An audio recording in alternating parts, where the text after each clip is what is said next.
Jung, proyección a través del maestro espiritual Edwin. Así que estamos en el mejor momento para la astrología en Venezuela y así lo tenemos que ver. Yo escogí este tema porque justamente en esa polémica que venimos, creo que los astrólogos a veces tenemos que enfatizar, profundizar un poco más en el tema de la astrología, para tener elementos muy válidos y que sean formales en los medios de comunicación y en cualquier escenario que se nos presente, como lo que ha vivido el profesor Jung.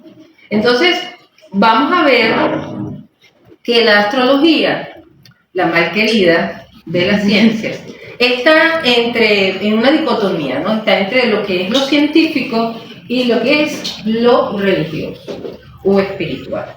Entonces, yo, de mi trayectoria y las cosas que me han interesado, muy humildemente, con mi opinión personal, les traje algunos puntos que me parecieron interesantes que los conversemos hoy y los disfrutemos como astrólogos que somos. Entonces, en principio, para que una ciencia pueda considerarse ciencia, tiene que tener un objeto de estudio. Ahora, ¿cuál es el objeto de estudio de la astrología?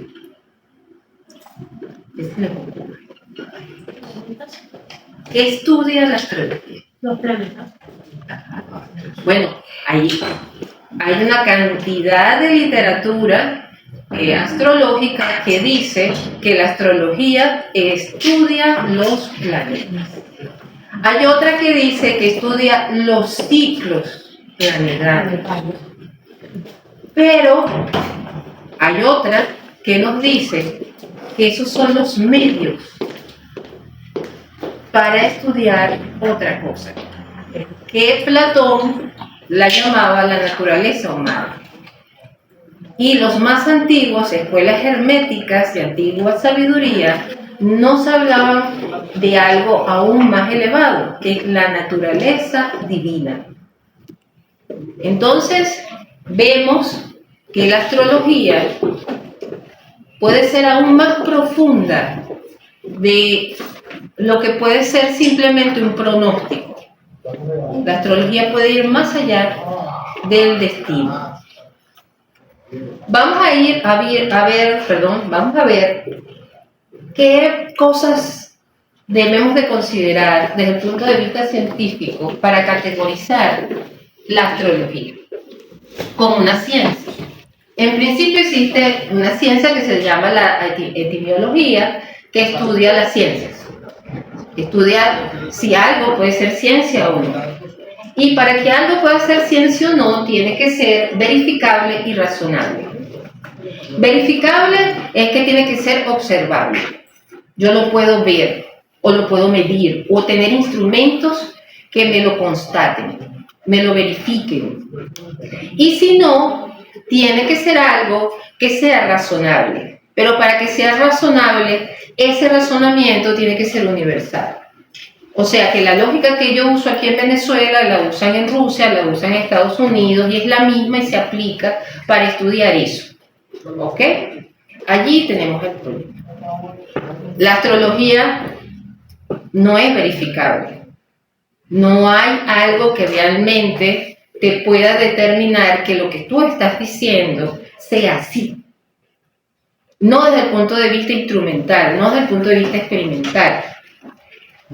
Razonable, también hay un problema y lo vamos a ver, porque para que algo sea razonable, como les dije antes, primero tiene que usarse una lógica común. Y si vamos en la historia, y aquí quiero pararme un poquito, espero que me tengan un poquito de paciencia porque voy a tratar de hacer una simplificación para hacérselos agradable, pero a la vez ilustrativo. En principio, la astrología en el tiempo ha cambiado su forma de razonamiento, ha cambiado sus metodologías. Y la ciencia, que hoy en día el mundo científico es muy empírico, eso quiere decir que prácticamente las ciencias que tienen o que están instituidas son esas ciencias que son experimentales, o sea, para que tengan realmente ese sitial científico. Sin embargo, tenemos una ciencia moderna que es la física cuántica, que está basada en una lógica que han tenido primero de la lógica que inventar la instrumentación, que son los aceleradores de partículas, pero primero los llamados científicos físicos cuánticos eran unos locos, o sea, estaban fuera del marco científico, porque por supuesto también utilizan una metodología de análisis que no es ortodoxa, que se sale de los parámetros del empirismo científico. Además, hay un señor que se llama Thomas Kuhn, que él habla acerca de la ciencia, y él nos dice que lo que nosotros consideramos ciencia tiene que ver con un paradigma social. O sea, lo que hoy yo considero ciencia, mañana puede ser que no lo sea. O pueden nacer otras ciencias que yo ni me imagino y desaparecer otras antiguas. Entonces, el modelo científico es un modelo complicado y tiene que ver mucho de quienes lo defiendan y de cómo se expone ante el mundo científico.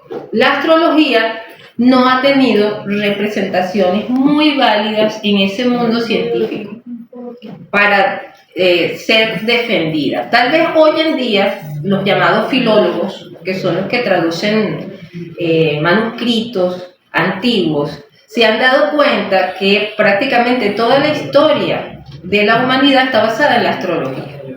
Entonces, al principio no habían filólogos astrólogos, entonces mucha de la historia se perdía. ¿Por qué? Porque cuando llegaban a esos puntos técnicos de astrología, de interpretaciones, como no los entendían y los consideraban supersticiones, los dejaban de lado. Y resulta que a través de la metodología astrológica ellos se han dado cuenta de que hay una transmisión de pensamiento, una historia, digamos un lobby histórico detrás de cada manuscrito astrológico, que nos da mucha información de nuestra propia historia humana. Entonces, vemos, por ejemplo, que la astrología se pudiese dividir en tres segmentos grandes en la historia. La astrología antigua, la astrología tradicional y la astrología moderna. Vamos a la astrología antigua. El vestigio histórico más antiguo de la astrología es una tabla sumeria en Nínive que es de hace 3000 años antes de Cristo, donde aparece por primera vez la palabra astrología.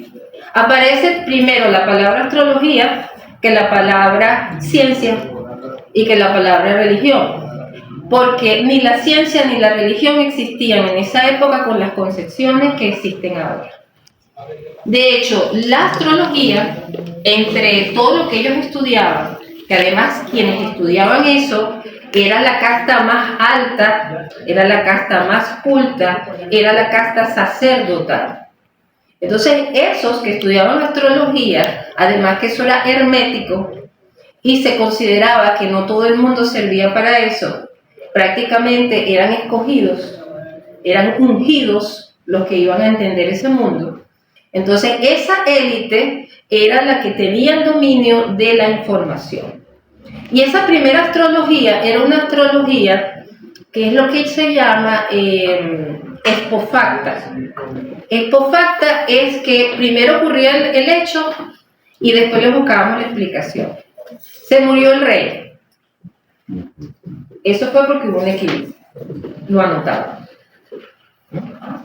Y así fueron construyendo lo que fue el legado de la astrología mesopotámica, y tenemos en esa astrología antigua tenemos dos periodos, el periodo babilónico y el neobabilónico. En el babilónico tenemos esos primeros sacerdotes que simplemente buscaban aquellos eventos que podían perjudicar a los emperadores, a los reyes. Después tenemos un segundo periodo que es el neobabilónico, que es el de Hammurabi, que no sé si ustedes recuerdan, Hammurabi, nosotros lo vimos en nuestros estudios primarios, que fue el que puso las leyes. La primera estructura de lo que fueron las leyes fue durante Mesopotamia en el periodo de Hammurabi. Ahí encontramos que habían leyes que decían que no podía salir a la calle si había un eclipse. Así de determinante era lo que ellos vivían en esas épocas. Luego llegaron, como ustedes saben, Babilonia estaba compuesta de etruscos, pero también llegaron invasiones de los caldeos. Los caldeos llegaron y no sabemos de dónde, ya venían con una información astrológica tremenda que iba más allá. Y surgen los primeros calendarios. Y allí es que empieza como a conformarse realmente lo que es la astrología. Porque ¿qué pasa? No puede haber astrología si no tenemos medición del tiempo. Y en esas épocas no había una división del año ni de los meses. Cuando ya realmente comienza la división del tiempo, es que nos damos cuenta que podemos registrar entonces el cielo. Y vienen las observaciones, y vienen los instrumentos de observación del cielo. Y nace con un objetivo astrológico la astronomía. O sea que la astrología ya existía antes de la astronomía, porque la astrología antigua era de augurios, era para saber y sobre todo era fatalista, ¿no? Que es una cosa que ha venido cambiando en el tiempo, porque realmente a los antiguos lo que les importaba era lo malo que podía pasar. Yo me tenía que proteger de lo malo. Entonces, mientras más asertivo era para determinar dónde estaban las cosas malas, mejor astrólogo era. Entonces, después de eso, rápidamente pasamos a un periodo que es el periodo estrella de la astrología, que es cuando hablamos realmente de astrología tradicional.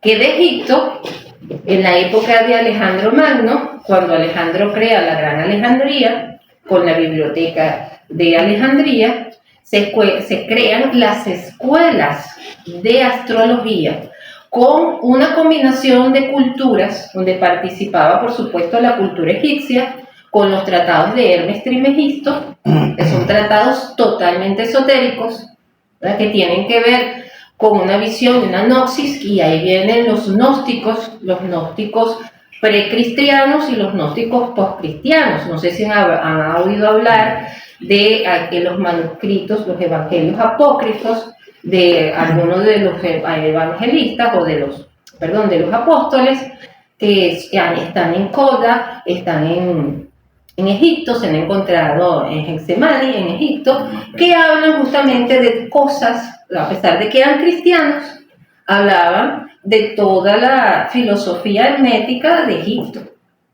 Entonces, en esa escuela es que se crea la astrología helenística, que es la que nosotros de alguna manera heredamos. Pero esa astrología helenística de esa época, para los astrólogos que dicen yo soy tradicionalista, a mí no me gusta la astrología moderna. Yo creo, y realmente la única razón es porque no están de acuerdo con los planetas modernos, llámese Urano, Plutón, Neptuno. Pero resulta que la astrología tradicional utilizaba una serie de interpretaciones que nosotros tenemos en desuso en astrología moderna y que muy pocos astrólogos también tradicionales las usan. Por ejemplo, la astrología tradicional de la antigua Grecia y después de Roma tenía que ver con los decanatos. Nosotros usamos muy poco interpretaciones con decanatos. Tenía que ver con algo que se llaman las sectas, que son los planetas diurnos y los planetas nocturnos. Los planetas cambiaban de regencia de acuerdo si eran diurnos o eran nocturnos.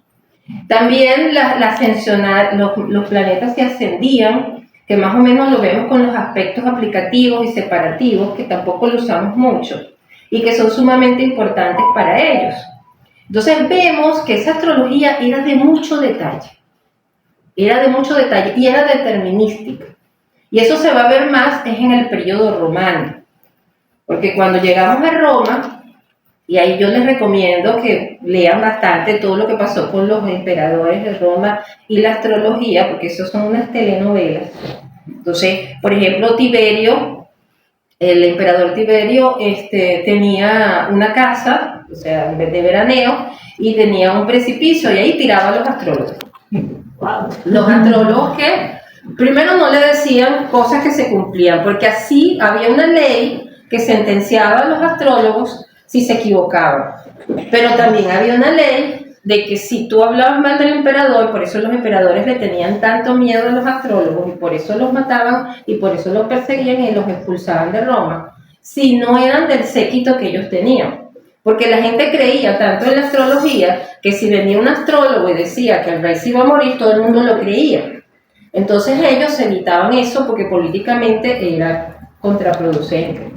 Entonces, en esa época, por ejemplo, los astrólogos tenían una capacidad y una asertividad que a nosotros nos da miedo ahora hacer eso. Pero ellos eran deterministas y también eran fatalistas. A Nerón le sacaron la carta a 3 astrólogos y los 3 dijeron que era una carta funesta. Y le dijeron a su mamá, él va a llegar a ser emperador, pero la va a matar a usted. Wow. Así de buenos eran. Y la mamá dijo, bueno, si va a ser emperador, no me interesa que me mate. Wow. Se arrepentiría mucho tiempo después cuando la mató de verdad. También los astrólogos le dijeron que iba a matar a la esposa. Y mató a la esposa. ¿Ok? Porque se volvió cristiana. Y también hubo otros emperadores que les dijeron la hora, la fecha en que iban a morir. Y así ocurrió. ¿Okay? El que se salvó y fue el periodo, como digamos, más tranquilo para los astrólogos en Roma fue el de Dio Claudio, que fue un emperador que tenía un problema en el habla, era como tartamudo y también cojeaba. Entonces, tú sabes que los romanos consideraban que una persona que tenía defectos físicos, más bien la mataban cuando era pequeña. No lo matan porque era de la realeza, pero no lo tomaron en cuenta. Nunca le sacaron la carta astrológica, porque nunca pensaron que podía llegar a ser emperador. Pero después de Calígula y todos los que mató Calígula para que no lo sucediera, el único que quedó fue Dio Claudio. Y resulta que ese señor era un genio, era un niño prodigio. Y fue un gran estadista en Roma y fue la época de florecimiento de la astrología, porque no te mataban, ¿no? Había más amplitud, había más visión. Entonces, ahí llega esa astrología en Roma. Cuando cae Roma, hay un bajón en la astrología, en la práctica astrológica. Y recordemos que también en esa época es que se crean las cartas natales. No existía la astrología personalizada. La astrología caldea, la astrología babilónica, era una astrología que era genérica. Que hay muchos astrólogos que también dicen, no me gustan los horóscopos, yo no soy de creer en horóscopos. No es un enfoque, no sé, colectivista, sí. Le restan valor. Si te hablan de una persona de un reino, pero no te hablan de un campesino, si van a ver los destinos de una nación, entonces... Era una astrología mundial, era una astrología con rasgos genéricos, la que se practicaba en la antigüedad. Y era tan venerada de que los calendarios y las predicciones, eso corría por todo el continente mediterráneo. Ellos tenían una forma de compartir también conocimientos. Los conocimientos eran orales, no eran escritos, eran escuelas de iniciados. No estaba permitido, que es lo difícil de sustraer a veces de la información antigua, porque los manuscritos no han estado siempre a la vista, no han estado siempre disponibles, y eso se debe a que la Iglesia Católica los acaparó. Tenemos un periodo después de Roma, que fue otro periodo de florecimiento de la astrología, que fue el periodo de Bizancio, de Bizantino, de la Edad Media, cuando los árabes y también los franceses, los Médicis y la Universidad de Córdoba, que era una universidad de árabes, recopilaron manuscritos y trataron de salvar todo lo que se había quemado en la biblioteca de Alejandría, y hubo como otro resurgimiento de la astrología, hasta que llegó la Santa Inquisición. Y, sin embargo, ese periodo de la Santa Inquisición, donde la Iglesia Católica no solamente acabó con la astrología, que acabó con todas las ciencias. Todo el que tenía una visión científica que iba en contra de los preceptos y los dogmas católicos pasaba por la Santa Inquisición. Pero sin embargo, había algo que era muy importante para la época, y es que la medicina estaba basada en la astrología.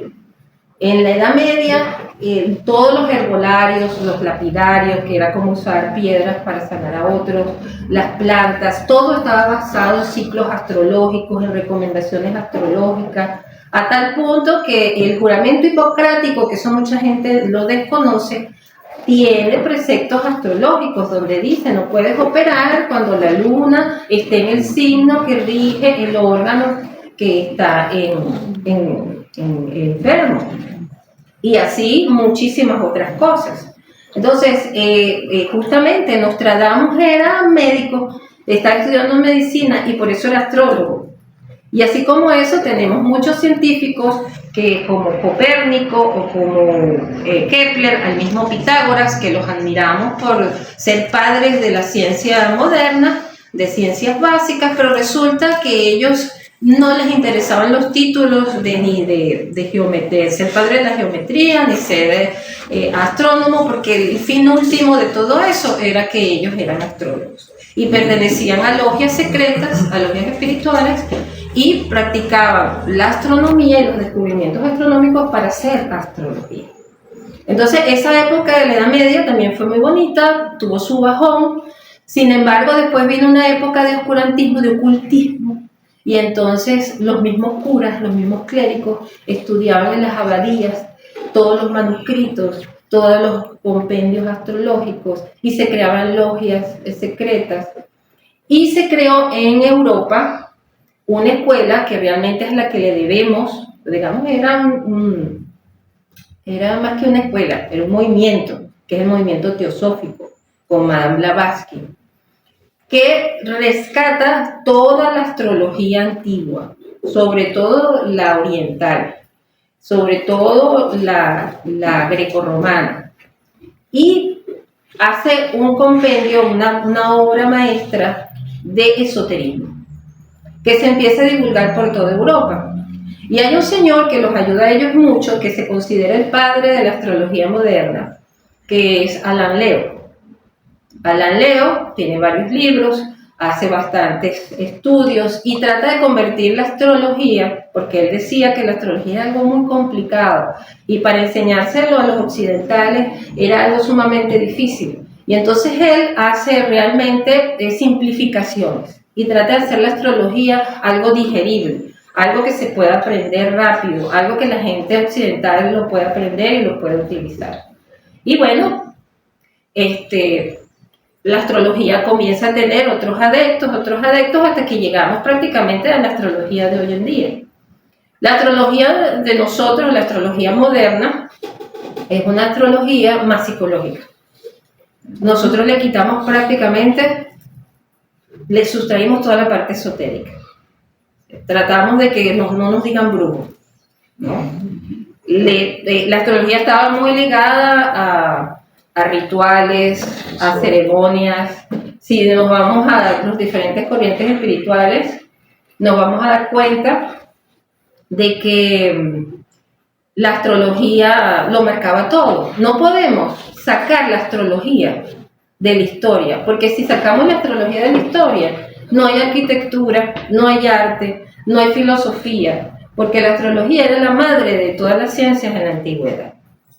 Entonces, ahora demostrar eso desde el punto de vista científico hoy en día, bueno, hay una de las ramas de la etimología, que es la ontología, que nos habla de que el comportamiento de la gente, nuestro comportamiento y nuestra necesidad social pueden hacer que algo se convierta en ciencia, ¿no? Y eso es lo que tenemos nosotros que manejar. Entonces, a nivel metafísico, podría haber un estudio que avalara la astrología como una herramienta científica válida.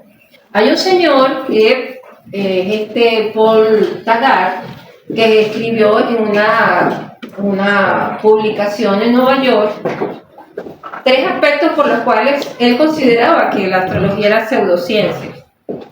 Y hay pseudociencia, y dirá alguien, oye, disminuyeron la astrología. Bueno, déjenme decirles que pseudociencia es un título científico. O sea, cuando hablamos de que algo es pseudociencia, es que tiene ciertas características, pero le falta algo para hacer ciencia. Y dentro de pseudociencia entra la homeopatía, entra la bioenergética y muchas otras ciencias, el biomagnetismo, que son holísticas, o sea, que son consideradas terapias holísticas.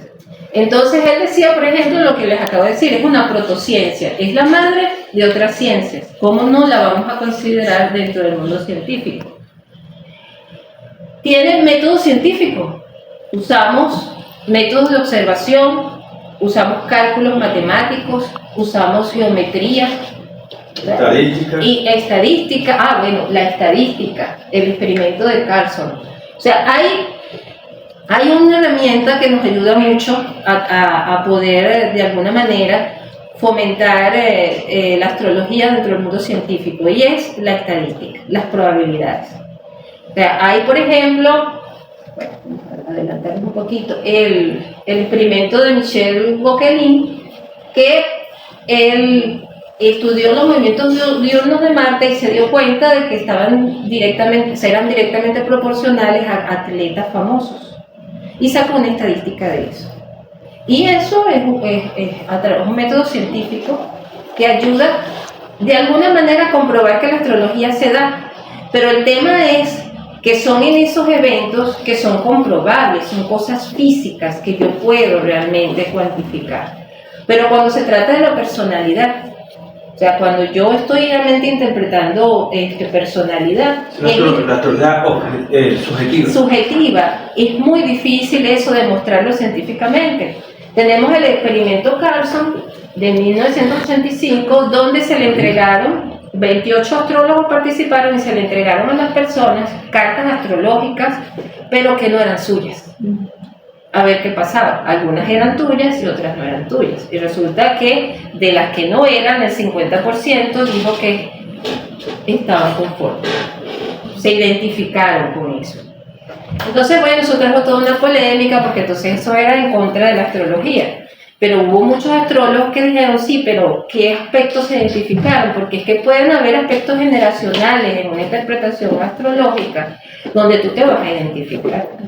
Entonces, eso hay que desmenuzarlo muy bien a nivel científico para poder sacar una estadística válida. ¿Ok? Entre otras cosas, y ya para no aburrirlo, no, pero nada, no. es que tenemos una evidencia que es monumental, literalmente, que es la arqueología. Todos los edificios antiguos están no solamente construidos considerando momentos astrológicos, sino que su arquitectura, su forma, su simbología o simbología oculta está llena de aspectos astrológicos. Tenemos en Egipto Dendera, de allí sabemos que viene el zodíaco, por primera vez representado casi igual a lo que tenemos ahora, ¿verdad? Y las tumbas de Hatshepsut, una de las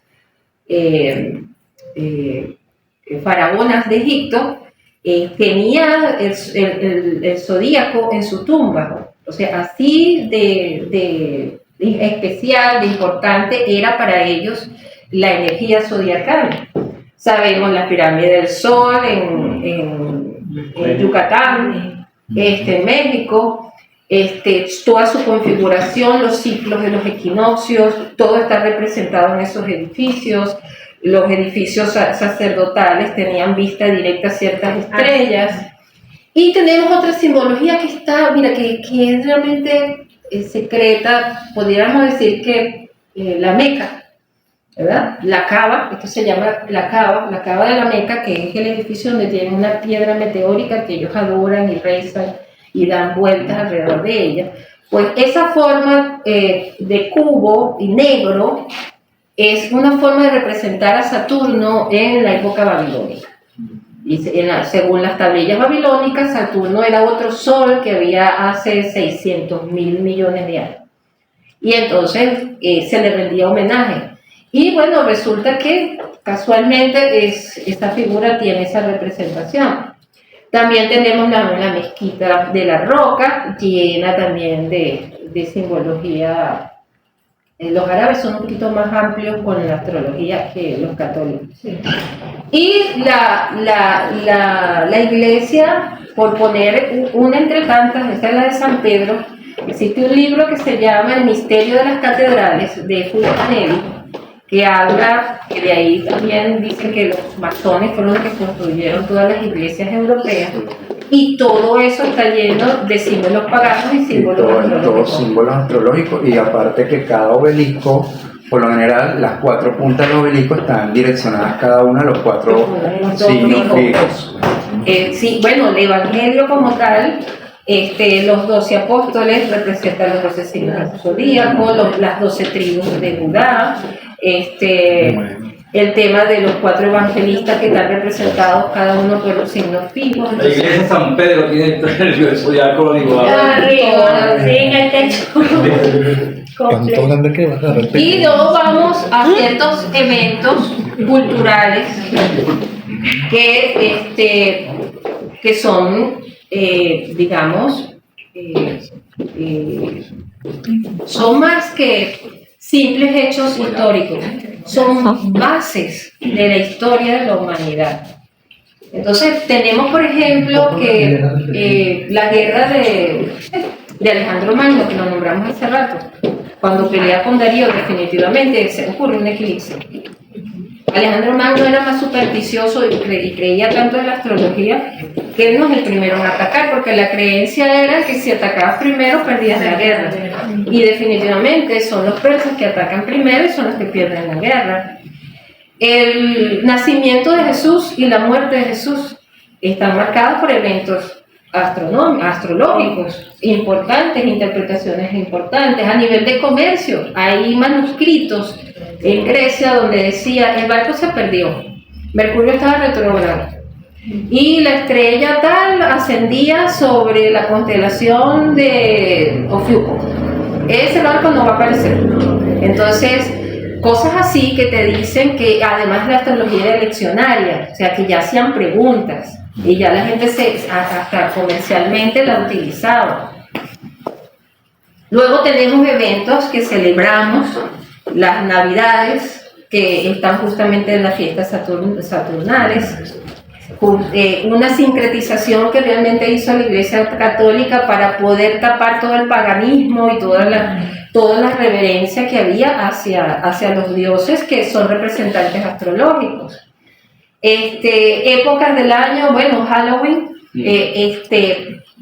nace de tradiciones celtas que adoraban los Esbat y los Sabbat, que eran las lunas llenas, las lunas nuevas y los equinoccios y los solsticios, porque los consideraban puntos energéticos tremendos y hacían ceremonias. Y nosotros hacemos ceremonias, fiestas que son comerciales pero que tienen un trasfondo astrológico y espiritual.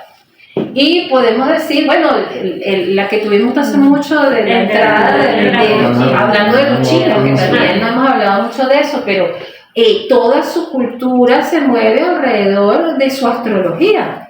Y ellos comienzan su año nuevo, a diferencia de los occidentales que somos en eso, sí somos más desconectados a nivel espiritual, pero esas culturas de Oriente no lo son.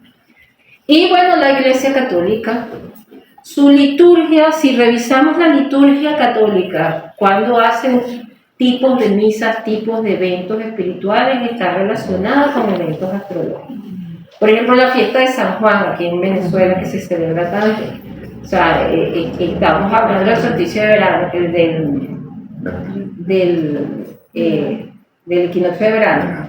Y es la fecha en que supuestamente creen los aborígenes que la energía, las aguas están cargadas, se recogen plantas, porque estas plantas son medicinales y curan. Entonces hay toda una tradición que la Iglesia Católica trató de tapar colocando fiestas con los santos, ¿okay? Pero de hecho los mismos africanos también venían con sus tradiciones de estas cosas. O sea, entonces tenemos canciones de que sea San Juan Guaricongo y realmente lo que estaban era nombrando su dios que ellos representaban en esa época.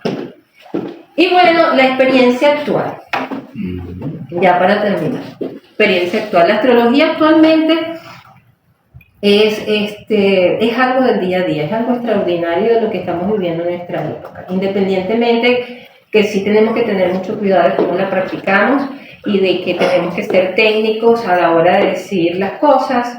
No podemos dejar que nos abrume también el tarot. El tarot está, de alguna manera, como una herramienta muy fácil, tiene que ver con conexión, y es una herramienta que la gente pide mucho, le encanta el tarot. El tarot es sumamente chismoso, el tarot es una maravilla. Entonces, pero la astrología, para los que tenemos esa pasión y amamos la astrología de verdad, requiere de verdad que nos centremos en la herramienta que tenemos, o sea, que la utilicemos bien y que tratemos de dignificarla. Y hoy en día es más fácil, eso tiene sus ventajas y sus desventajas, porque los programas astrológicos nos ayudan rapidito a sacar una carta astrológica. Antes la gente se retiraba un poco de la astrología porque teníamos que empezar con la cartografía astrológica, que era un fastidio aprender y de aprender los diferentes métodos de representación. Pero no por eso no dejemos de explicar eso, no dejemos de ver el contenido que hay en eso, en esos sistemas de casas, en esa forma de la astrología. Creo que tenemos muchos elementos para defender la astrología, y si nosotros pues sacamos nuestras propias estadísticas, nuestros propios numeritos, y nosotros también, porque como yo digo, la astrología no solamente de libros, la astrología viene de tu experiencia con las personas. O sea, tú te das cuenta, oye, mira, se me repitió esta posición planetaria en este lugar y esta persona tiene lo mismo que tiene la otra. Eso es interesante, transmitirlo. Eso era lo que hacían los griegos y hacían los romanos. La astrología tiene un rol espiritual. Eso tampoco nos sentamos mal, porque la catalogan como que es esotérica, más bien eso la dignifica. El esoterismo es, digamos, uno de los pilares de la humanidad, y poco a poco se van a ir revelando muchas cosas a nivel esotérico importantes. Entonces sí puede hablarnos también de nuestras otras vidas, ¿no? Como se hace en la India. Yo fui a la India, por ejemplo, y aprendí astrología védica. Yo particularmente me quedé maravillada porque tú vas a India y eso es un país espiritual. La política, la economía está basada en un sistema de castas que está basado en astrología.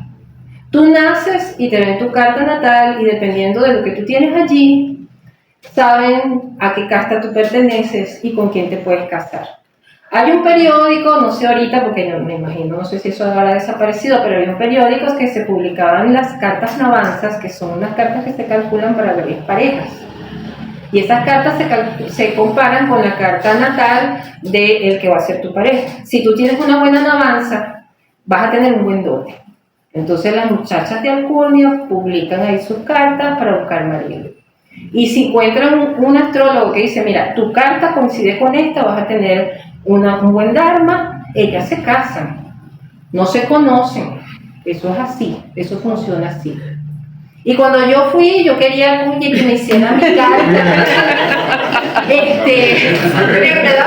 Un astrólogo, yo quería, oye, y resulta que yo sí, porque una cosa, ese tipo de cartas las hacen los astrólogos de élite, ¿no? Pero este es el astrólogo de calle, ¿no? El que te ve. Y eso está en un templo, tú vas a un templo. Y entonces yo fui, y yo decía, pero ¿dónde tiene la computadora?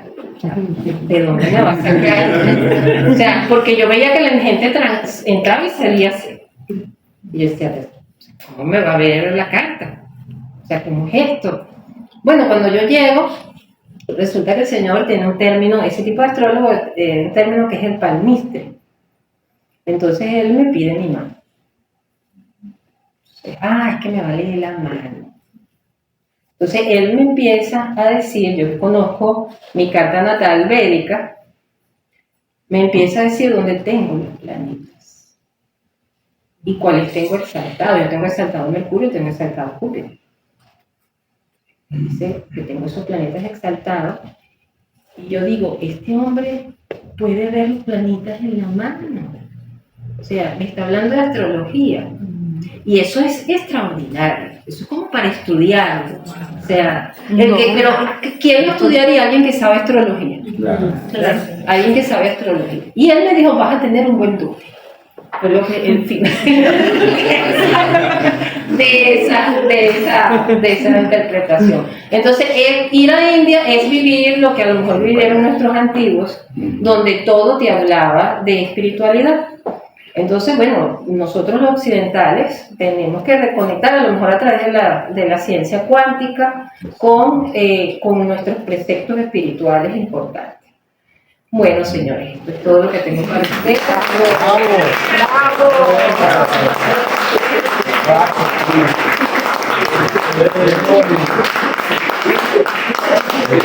Con conocimiento de causa, pero está bien.